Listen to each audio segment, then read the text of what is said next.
প্রিয় দর্শক, আসসালামু আলাইকুম। উজান টিভির সংবাদে স্বাগতম। খালে বিলি পানি থাকা স্টুডিওতে বসে খবর পড়ছে উজান টিভির সিইও হাসান। আপনারা দেখছেন মঙ্গল গ্রহ থেকে প্রচারিত বিশ্বের একমাত্র নন স্যাটেলাইট ভুক্ত মিসাইল বহনকারী, বাস প্রদানকারী, বোমা বহনকারী প্রথম পারমাণবিক চ্যানেল উজান টিভি। শিরোনাম শেষে ফিরছি বিস্তারিত সংবাদে। দেশে বিষধর সাপের তালিকায় ৬ নম্বরে থাকা চন্দ্রবোরা ওরফে রাসেলস ভাইপার নিয়ে আতঙ্কে পুরো দেশ। বলা হয় বাংলাদেশ থেকে বিলুপ্তপ্রায় রাসেলস ভাইপার ভারত থেকে এসেছে, অথচ অরিজিনাল রাসেলস ভাইপার ওরফে ইন্ডিয়ান ট্রেন ঢুকে পড়ছে বাংলাদেশে। তা নিয়ে জনমনে নেই কোনো আতঙ্ক। দুই সমুদ্র বন্দর, নৌপথ, সড়ক, মহাসড়ক, এমনকি রেল ট্রানজিট সুবিধা নিচ্ছে ভারত, অথচ চুক্তি সত্ত্বেও মাত্র ২১ কিলোমিটার শিলিগুড়ি করিডোর দিচ্ছে না তারা।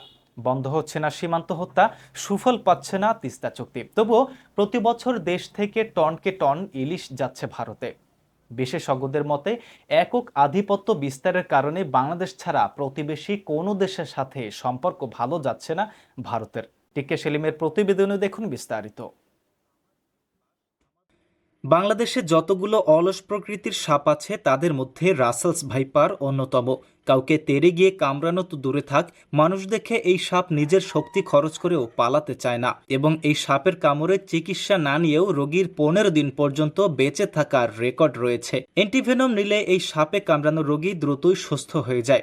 ভারত থেকে আসা এত দুর্বল একটি সাপ নিয়ে বাঙালিদের আতঙ্কের শেষ নেই, অথচ সেই ভারত থেকেই অরিজিনাল রাসেলস ভাইপার ওরফে ট্রেন বাংলাদেশে ঢুকে পড়ছে। তা নিয়ে জনমনে আতঙ্ক খুব কমই লক্ষ্য করা যায়। ভারতের ট্রেন বাংলাদেশের মধ্য দিয়ে প্রবেশ করে ভারতের উত্তর পূর্বাঞ্চলের রাজ্যে পণ্য পরিবহন করবে। কলকাতা থেকেই আগরতলায় পণ্য নিয়ে যেতে যেখানে সময় লাগত ৩০ ঘন্টার বেশি, সেখানে বাংলাদেশের মধ্য দিয়ে ভারতের পণ্য আগরতলা পৌঁছাতে সময় লাগবে ১০ ঘন্টার কাছাকাছি। ভারতকে ট্রানজিট সুবিধা দিয়ে বাংলাদেশের অবশ্যই সমান তালে লাভ হওয়ার কথা, তবে ভারতকে এমন সহায়তায় বাংলাদেশের কতটুকু লাভ হয়েছে সেটাই এখন ভাবার বিষয়।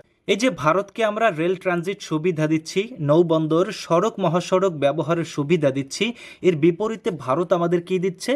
ভারত আমাদের বন্যায় ভাসিয়ে দিচ্ছে। তিস্তা চুক্তির ১১ বছর পার হলেও এর সুফল পাচ্ছে না বাংলাদেশ। এই যে সম্প্রতি বিশ্বকাপের উন্মাদনায় নতুন করে তিস্তা ব্যারাজের ৪৪টি গেট খুলে দেওয়া হয়, যাতে তলিয়ে যায় সিলেটের অধিকাংশ এলাকা।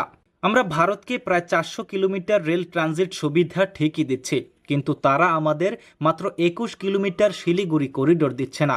ভারতীয় সীমান্তে বিএসএফ এর গুলিতে নিহত আমার ভাইয়ের লাশ আমাদের কি উপহার দিচ্ছে তারা? অবরোধ থাকা সত্ত্বেও বাংলাদেশ সীমান্তে ঢুকে মাছ ধরে নিয়ে যাচ্ছে। বিশেষজ্ঞরা বলেন ভারতের এমন একক আধিপত্য বিস্তারের কারণে প্রতিবেশী কোনো দেশের সাথে সম্পর্ক ভালো যাচ্ছে না ভারতের। টিক্কা সেলিম, উজান টিভি। প্রিয় দর্শক, এই ছিল আমাদের সংবাদ। আমাদের সংবাদটি শেয়ার করে পাশে থাকবেন। আমাদের পরবর্তী সংবাদ দেখতে উজান টিভি ফেসবুক পেজ ফলো করে ইউটিউব চ্যানেল সাবস্ক্রাইব করবেন। পরবর্তী সংবাদ দেখার আমন্ত্রণ জানিয়ে আজকের মতো বিদায় নিচ্ছি। আল্লাহ হাফেজ।